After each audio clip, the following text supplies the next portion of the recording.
a couple things as definitions.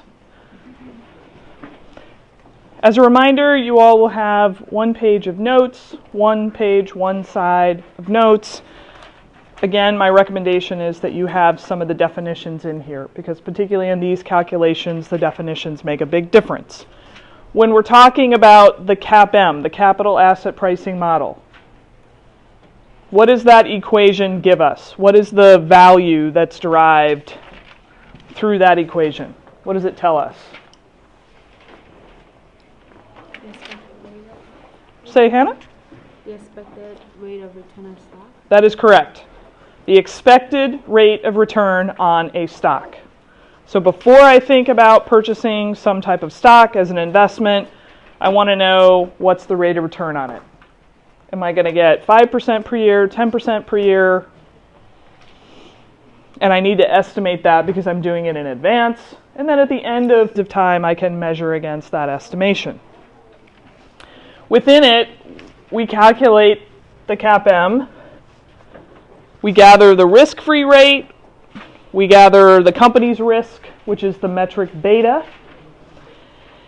And then we have the market rate of return, which is represented as R little m. And then we have this thing called the market risk premium. So the market risk premium is actually the market rate less the risk-free rate. So if in a problem you're given the market rate and the risk-free rate, you need both of those numbers. If in a different problem you're only given the market risk premium, you've already got this part of the equation, RM minus RF. That equals the market risk premium. So make sure that you distinguish that terminology, because that will trip up in doing these problems. Our quiz had 2 calculations. Okay, there we go. Okay, so I'm just going to walk through a couple of these. So the stock's risk premium, equal to the A, B, C, or D. What was the answer to this one?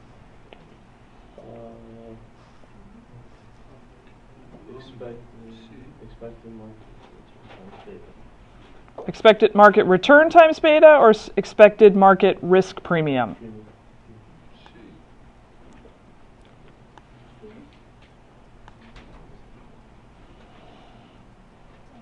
So beta times the risk premium. Premium. See if we get it right. We'll find out. Okay, now we have this question. The risk-free rate is 3%. The market risk premium is 7%, and the beta is 1.8.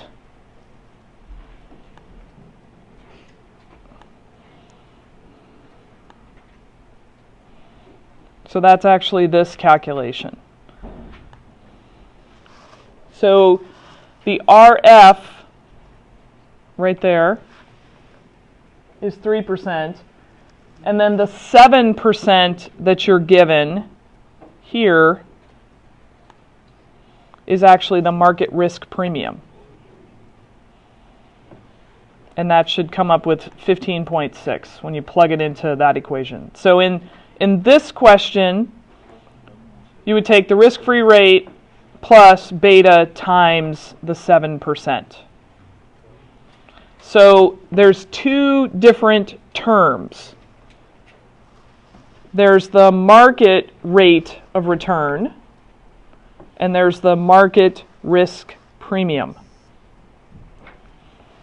The market rate of return is R little m.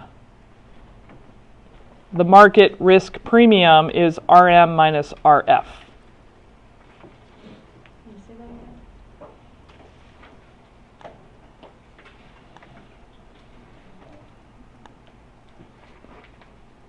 the market rate of return is RM. The market risk premium is RM minus RF. Okay, and just as a reminder, the slides are in Moodle, so you can ideally do what I'm doing. Have the question on the quiz open with the PowerPoint slide right below. Okay. So the answer here should have been 0.156, I believe. And then the second question, the risk-free rate is 5% and the expected market return, so this is RM, is 13%. And then the beta is 0.75. So 5%, 13%, that means that the market risk premium is 8. So notice how those work differently. This problem gave you the 13%. The other quiz question gave you the 7%. So the terminology is slightly different. Okay? So that should be 0.11, 11%. And then the last question, the project cost of capital is, so what's the difference between the project cost of capital and the company's cost of capital?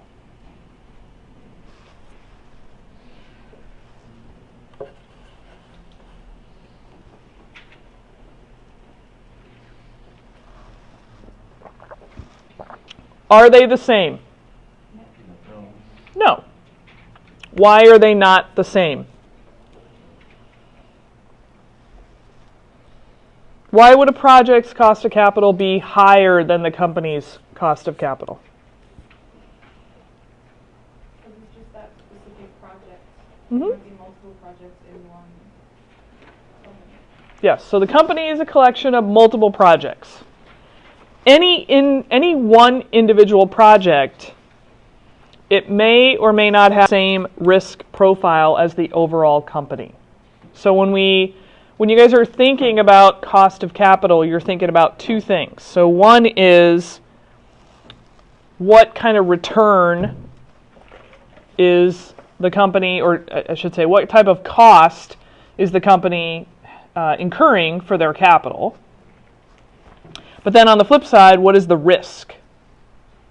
So if the company has relatively low risk and the project has high risk, the project's cost of capital should be higher.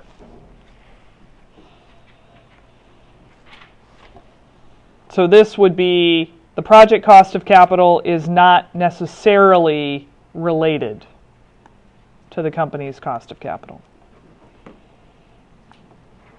Okay. Yay. Okay. Whew, they're all correct. That's always embarrassing when my answers are wrong when we've talked about them. So I guessed correctly. No. All right. So this one, this risk premium idea, this is just about your financial lexicon, okay? But use the resources at your disposal, i.e. the notes, okay? All right. So that concludes our discussion of the capital asset pricing model, used to get us the cost of equity. It is how we estimate the cost of equity. Now, when we moved into Chapter 13, our last discussion, we now get the weighted average cost of capital. So what's the difference between the cost of equity and the weighted average cost of capital? What does the weighted average cost of capital incorporate? What's the difference between cost of equity and weighted average cost of capital? Weighted average also includes debt. Yes, correct. So the weighted average is also going to include debt and includes everything. So think about it, you you guys, even as students, I would imagine, unfortunately, you probably have some debt. You might have credit cards with balances. You might have a student loan. Some of you might have a car payment. So if you thought about the interest rates on each of those different things, and you wanted to know what the average was, you guys can actually go home. This would be a very fun activity. Maybe actually not so fun, but fun for our learning purposes. So let's say you have a credit card with a balance of $3,000. And let's say you have a student loan. I'm just going to be conservative and say it's $20,000. And let's say you have a car payment, and your car loan is $10,000.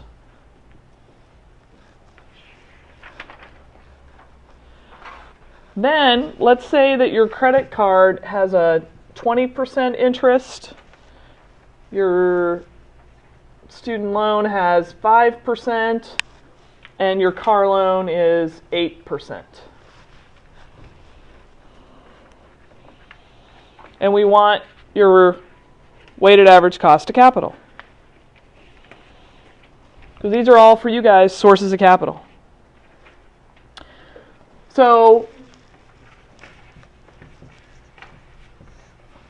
step one is to figure out what percent of your total capital each one of these items is. So this is a total of $33,000. So the percentages would be 3 over 33. I'm not going to do this math because I have not finished that cup of coffee. Okay? So these are the weights or the percentages for each. And then I would multiply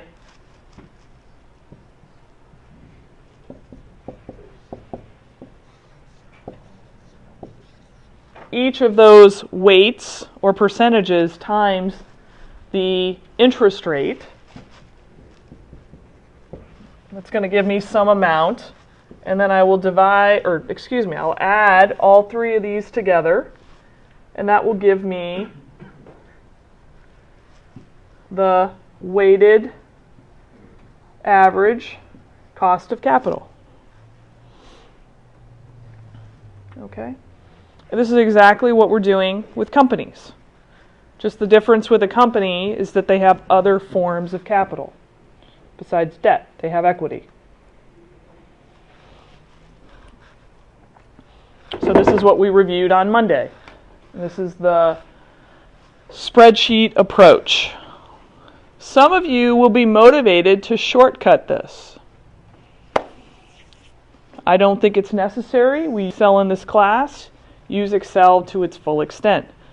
Build this table. Makes doing these problems a heck of a lot easier. So companies have they have more, but three primary sources of capital: debt, preferred stock, and equity. Preferred stock is kind of a hybrid. It's kind of a combination between debt and equity. And then for this particular company, these are the market values, just like your capital over there. We add them up. They then represent a certain set of percentages. And then each of those sources of capital has its cost. And I have noted here how you determine each of those costs. Everything that we've done in this class so far builds up to how those costs are derived. So for debt, the cost that we use is the yield to maturity. That's what investors are expecting to earn if they buy a company's bonds. So what investors expect to earn is in turn the company's cost. For preferred stock requires a dividend payment. So the cost of preferred stock is the dividend yield on that preferred stock, which is the dividend divided by the preferred stock price. And then the equity piece, also known as common stock, is the CAPM that we just calculated. So deriving each of those three pieces, you go back to those sources of where we understand that those sources of capital, their interest rate costs come from. Okay? And then the unique element that we bring into the equation for the weighted average cost of capital is for debt, we take the cost of debt and we multiply it by 1 minus the tax rate. And we do that because when companies have debt, the interest that they pay on that debt, which is based on the cost, is tax deductible. And so the actual cost of that debt is lower because of paying that interest. Because paying the interest reduces their net income, or actual before tax income, and it lowers the cash payment of taxes that they make. So you can see it in the math. When I take the debt, which has got a cost of 6%, and the company has a tax rate of 35%, the after-tax cost, so 6% times 1 minus 0.35, is now 3.9. The other way to describe this is the effective cost, the real cost. And then I add these three together, and so the overall company's cost of capital is 12.3%. Okay? So let's do a couple of these problems. If you guys want to look in your book in chapter 13, let's do a couple of problems.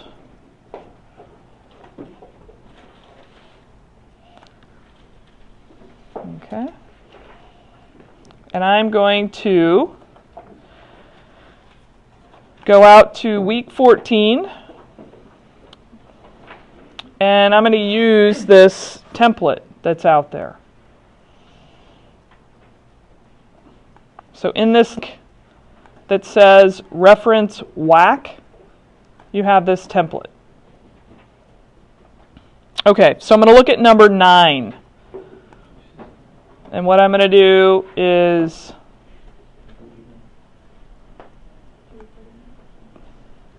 chapter 13, number 9.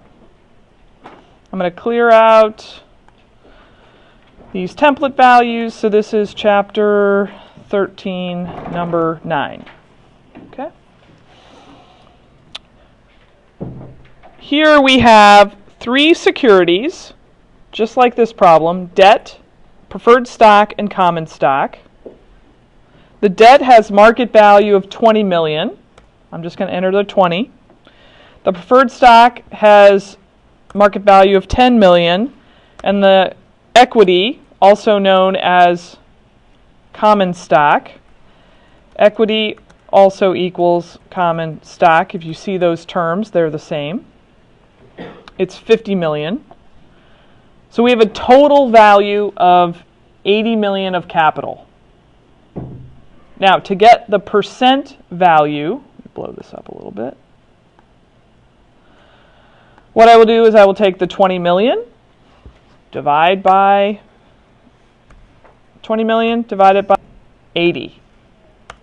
That'll give me 25%. Then I'm going to take the 10 million, divide it by 80, and take the 50 million and also divide it by 80.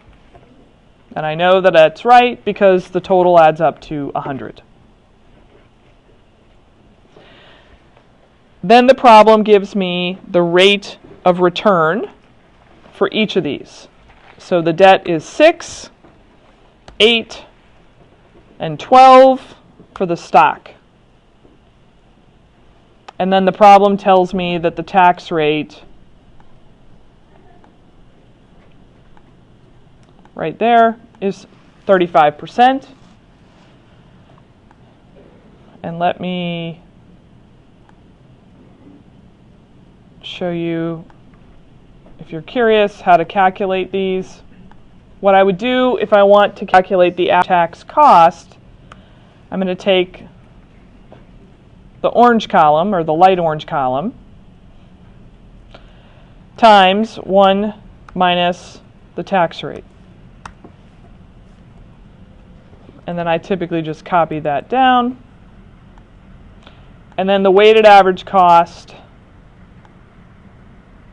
if you didn't happen to have this template, what I would do is I would take the orange column over here, 0.25 or 25%, and multiply it times the blue column, the after-tax cost.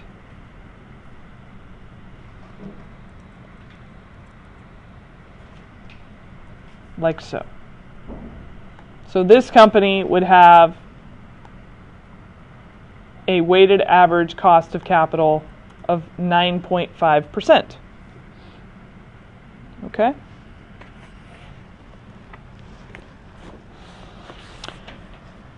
So that's number 9. So let's look at number 10 then. So this problem has a little bit more involved.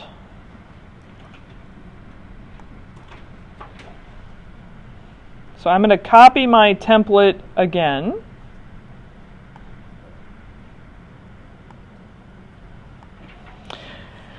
And I'm also going to include the information from the problem. So it tells me that the beta is 0.9.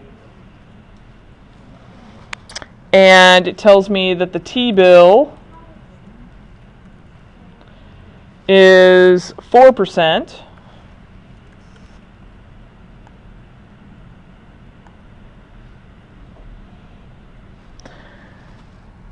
And it says the market risk premium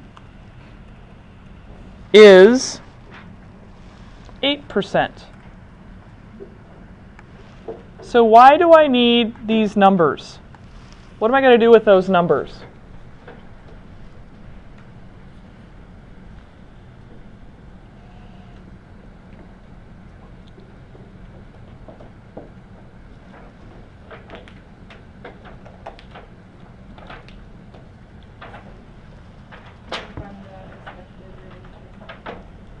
Yes, so now I can use them to calculate the expected rate of return on the equity.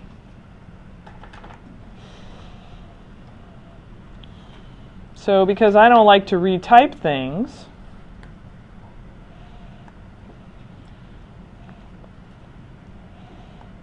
I would actually go back to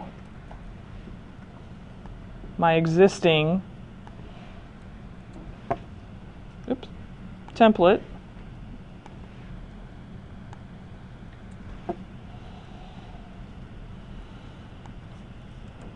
And I'm going to plug in all these numbers.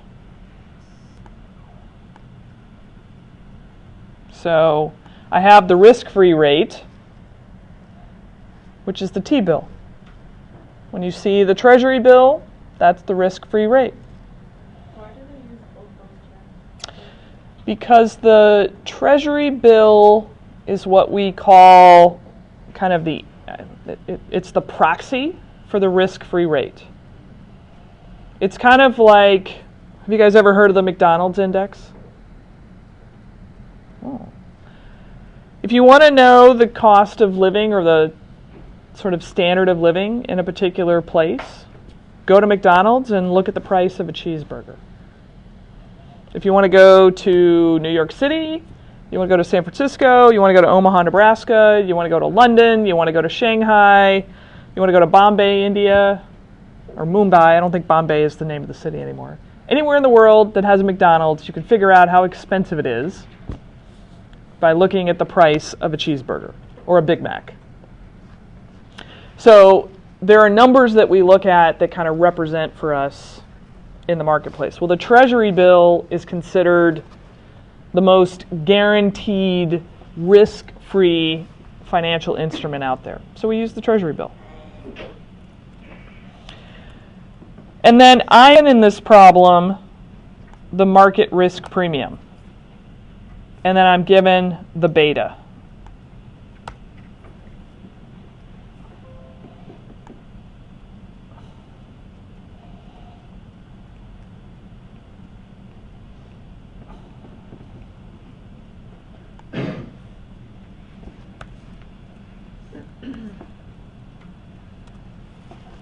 Okay. So this tells me that my cost of capital for my equity should be 11.2%. So what I now have, I think, is the majority of the information to be able to figure out the weighted average cost of capital. And I just did part A. So this is part A. Now if I want to do the WACC, I can look at the rest of the problem. So their capital structure is, turn off my crazy email.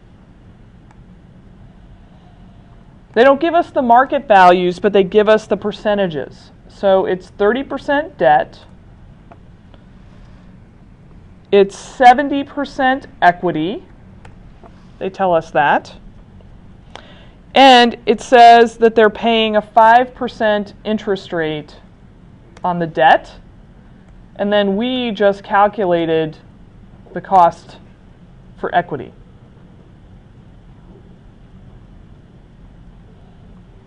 And then their tax rate is 40%.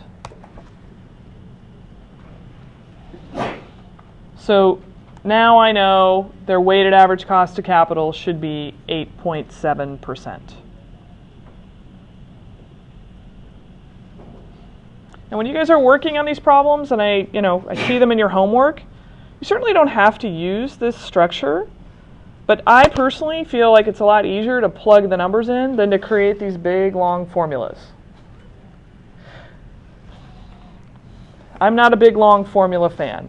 I also have been a finance director that had a team of analysts on my team who had to review their work, and I find errors in big log formulas.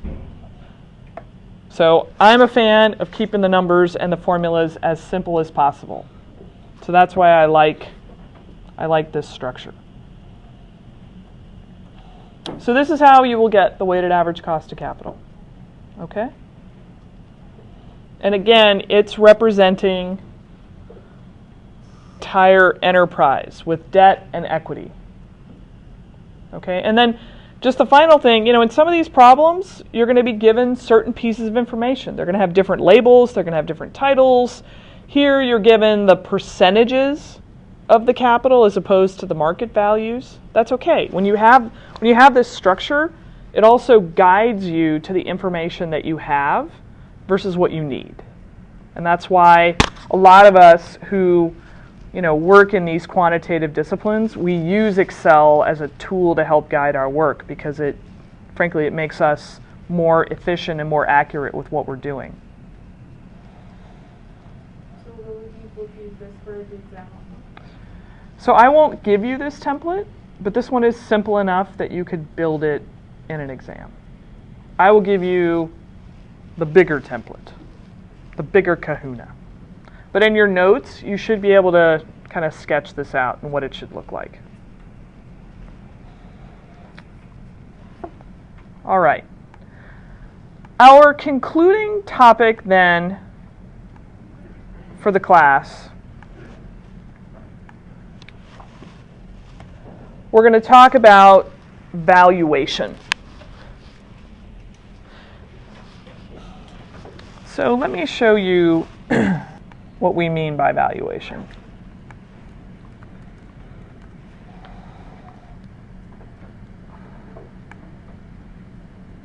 As if you don't already understand that, but just to illustrate because it's kind of fun.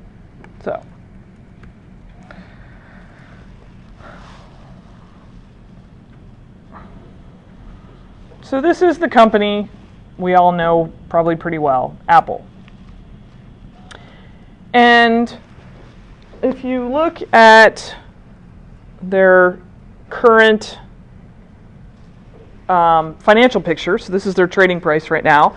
Apple's stock is trading for $110.38 a share. It just went up. Green means good.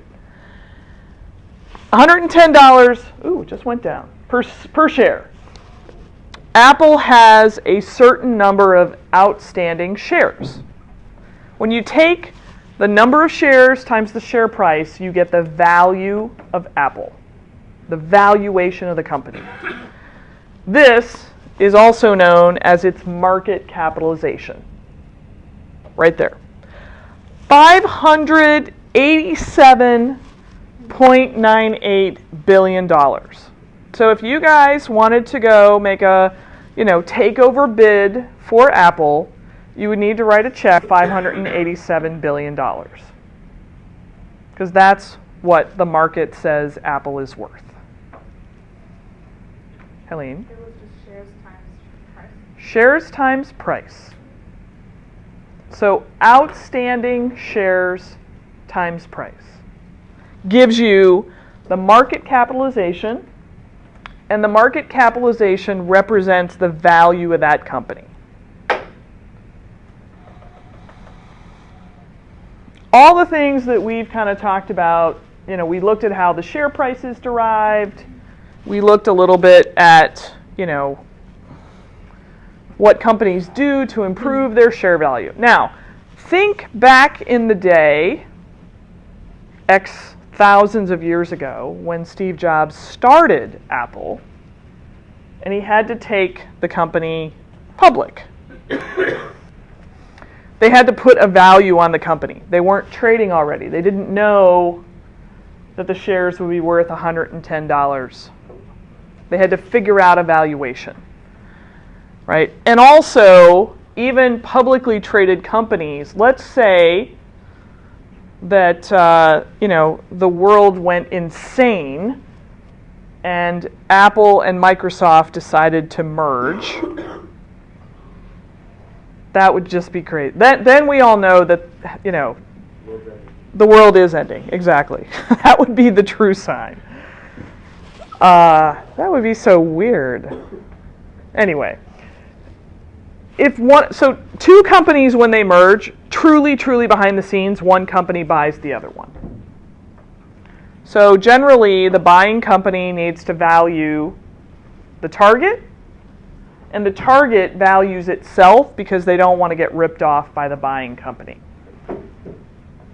So this price, this $110 per share, there's true value, what the company's worth in that, but there's also emotion and intangible things that are built into that price, like the fact that everybody thinks Apple's really cool.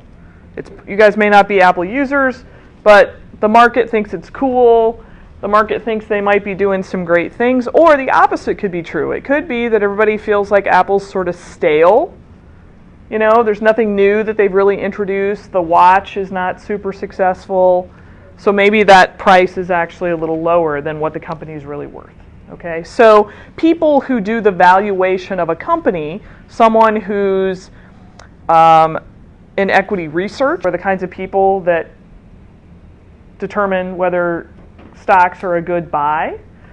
Companies who work in investment banking, who do these valuations, they will do a pure valuation of the company based on its business value.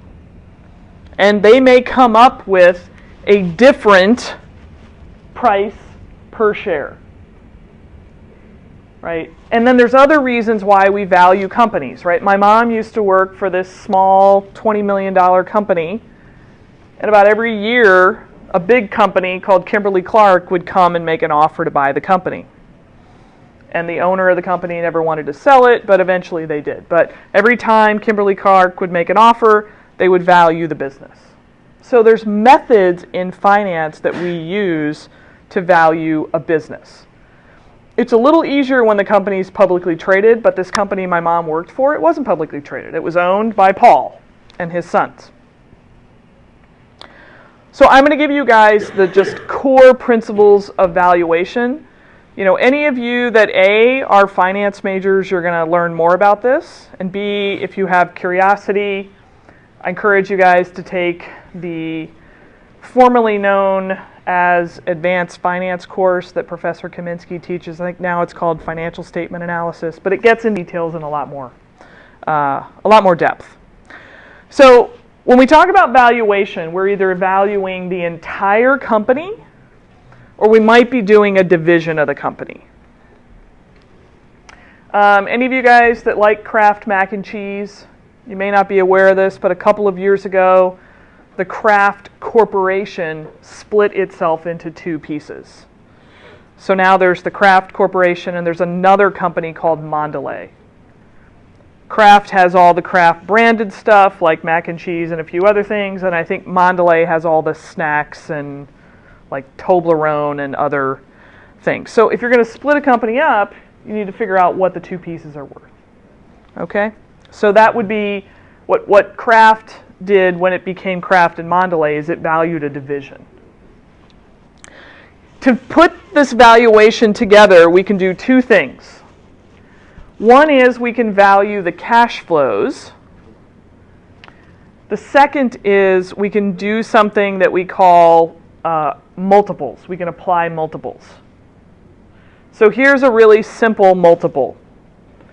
So this company that my mom worked for, about $20 million, manufacturing company, they made rags, literally. And then, those, if you guys have ever gone to a car wash, they had that vending machine, you put like a buck in it and you get out a rag, you can wipe off your tires, and they made that stuff. Okay. Well, companies like that, one of the ways to value them is to basically do a multiple of their revenue. So it's very comparable to real estate. So in real estate, you look at revenue per square foot. Or you look at a 2-bedroom apartment and every, in your neighborhood, all the 2-bedroom apartments that have sold for a similar price. So this company my mom worked for, they went out, they look at similar companies, and they would say, okay, the average selling price for companies like this, it's 2 times their revenue. That would mean the company's worth $40 million. The other ways to value a company, so let's say that I'm a really smart entrepreneur and I have some new smartphone and, it's gotten really popular and, I've sold enough of them and I'm going to go public. And I want to value the business. Well, what I can also do is I can go to similar companies and look at their PE ratio, their price earnings ratio. So I could go to a company like Apple and maybe 2 or 3 others, and I could look at their PE ratio, 13.34. And then what I do is I could take that times my earnings. So if my earnings were $1 million, and the average PE for companies like me is 13, then I would say that the value of our company is $1 million times 13. $13 million. Pretty simple. Multiples are very simple. Picking them and finding the comparable companies and massaging them is a lot more difficult, but it's the same thing that you would do in real estate. Or it's the same thing like if you guys have a used car and you want to sell it, you'd go to CarMax and you'd get a bid, you'd look at the blue book. This is also how we value companies. Okay, we call it multiples. Our attention, though, and the more accurate approach to valuing a company is to look at the cash flows.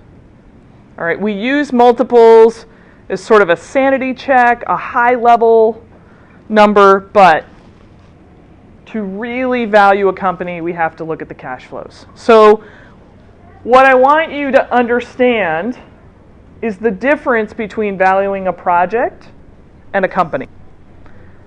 In Chapter 9, we valued a project. We talked about net present value and how to derive the cash flows. We looked at the cash flows for fixed assets, operating cash flows, and working capital. You add those cash flows together, determine the present value of each, and that gives you the NPV. When we do project valuation, we only look at the incremental cash flows for that project. When we value a company, we look at the total cash flows. Everything. When we do a project, we look at the appropriate discount rate given the risk of that project. When we value a company, we use the weighted average cost of capital that we just calculated. For a project, the number of years that we include in our analysis, it is based on the project's life. Could be 3 years, could be 5 years, could be 10 years, could be 20 years. With the company, we have to do something special. If you all remember from accounting, financial accounting, there was a principle in financial accounting called going concern. What that means is that a company lives forever. Well, if we're going to value a company, we have to assume that it will live forever. Kind of a cool concept. So what we do is we estimate a fixed number of years, and then we add on something that we call a horizon value, which is a perpetuity. That perpetuity is going to come back to our analysis and or haunt you. So likely what we do is we estimate 3, 4, 5 years in detail, and then we add on a horizon value, which is a perpetuity, okay? And then with the project valuation, we end up with the NPV, internal rate of return, and payback. For a company, we end up with the total value of the company. And then, by the way, if you only want to know the value of the company's equity, you subtract out its debt. There are lots of similarities between these analyses, but these are the main differences. Eileen? I don't get the estimated fixed number of years. Is that something that's given to us in problems, or is that something you have to calculate? Yeah, for your purposes, they will be given. In practice, though, what most people do is they determine what the reasonable time period is that I can estimate in detail. So generally, here's how I set up this valuation. Year 1, 2, 3, 4, 5. Because beyond 5 years, I'm making a wild-ass guess. Because very few people have a crystal ball in business that you can see more than that. And it might even be 3 years. Then,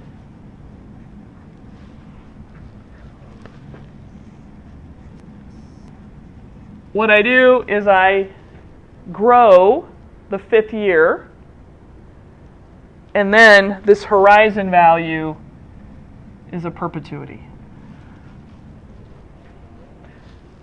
So my judgment as the analyst doing this work would determine how many years. For you guys, the problem will tell you that. Okay? So homework, we tell you. In practice, there's a level of judgment that goes in.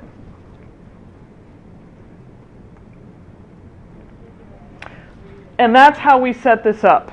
Okay? So what I would do as the analyst, I would go into the financial forecasts for the business. Remember, this is future.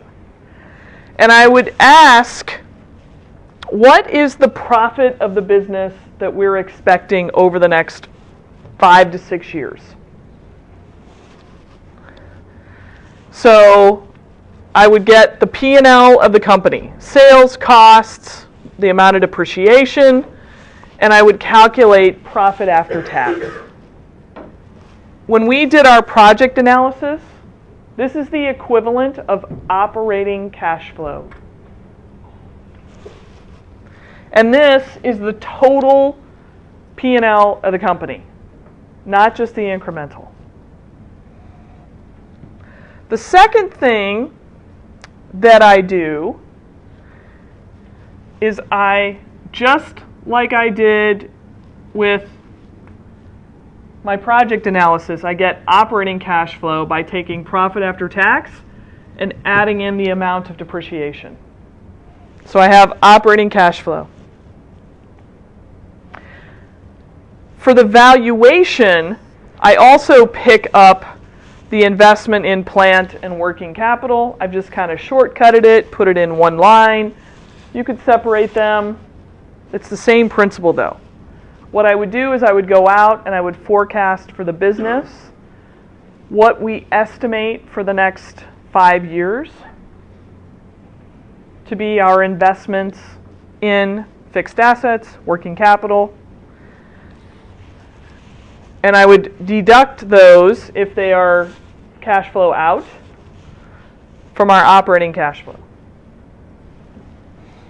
So this would represent, by the way, a business that's doing a lot of investment. This would be a company like Amazon, by the way, who is investing at higher levels than their profitability because they're growing. Okay? Now what happens though when you get out here to year 5, we now have positive cash flow. So there's a couple of ways that we can do this horizon value. But generally the practice is I would forecast in detail the 5 years, and then I probably would apply a growth rate to get year 6. And then I would come all the way down to free cash flow. So I'm going to write this, I'll write it over here. The horizon value.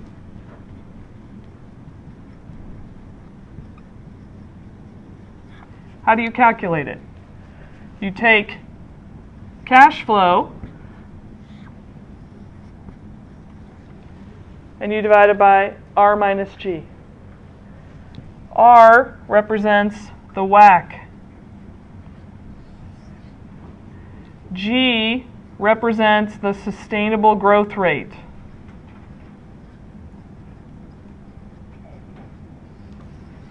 And the cash flow is the next year's cash flow.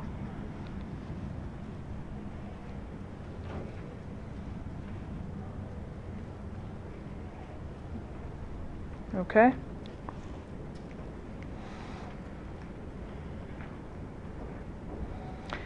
And this is the calculation of a perpetuity.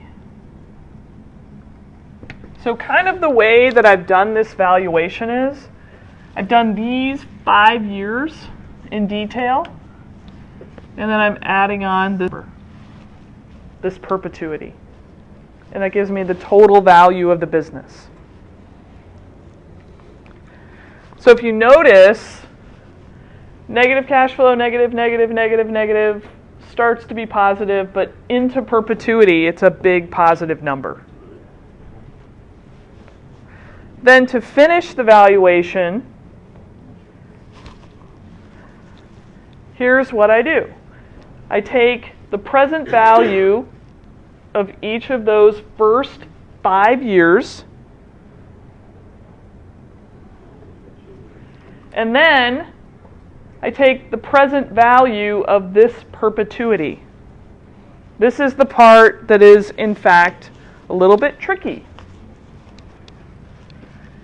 This horizon value, this formula,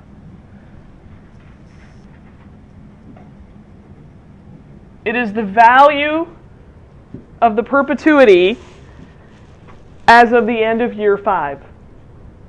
It's the beginning of year 6, but the beginning of year 6 and the end of year 5 are like the same time. Imagine it's like midnight on December 31st, which is technically January 1st. Okay? So the horizon value, when you do the perpetuity, it's right here. What that means is you have to get it to the present value. So the way to think about it is you're going to use n minus 1.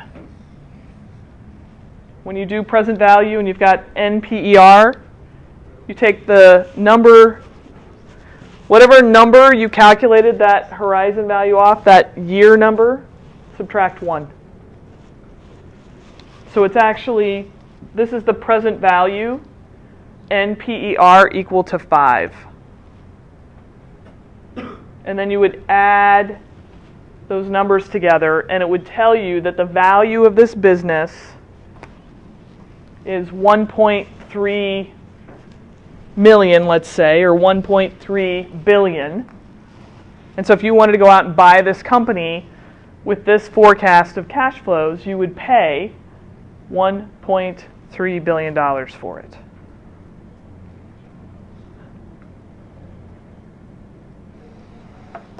This whole analysis, the hardest, in some ways, concept part is the horizon value. It's a little tricky. So you guys are going to do probably a quiz where one of the quiz questions, I'm going to have you calculate the horizon value. And then, by the way, if you go out to Google or YouTube and you look up how to calculate horizon values, there are other methods. Okay, it's the same thing. Same thing if you guys went out and said, recipe for chocolate chip cookies. But recipe for chocolate chip cookies. You go out, you type that in, you will find thousands of different recipes for chocolate chip cookies. Some are crispy, some are chewy, some have a lot of butter, some use Crisco shortening. There's a lot of different ways to do this. It's the same with horizon values. I have given you but one way to do this. But it's probably one of the most simple ways. Okay?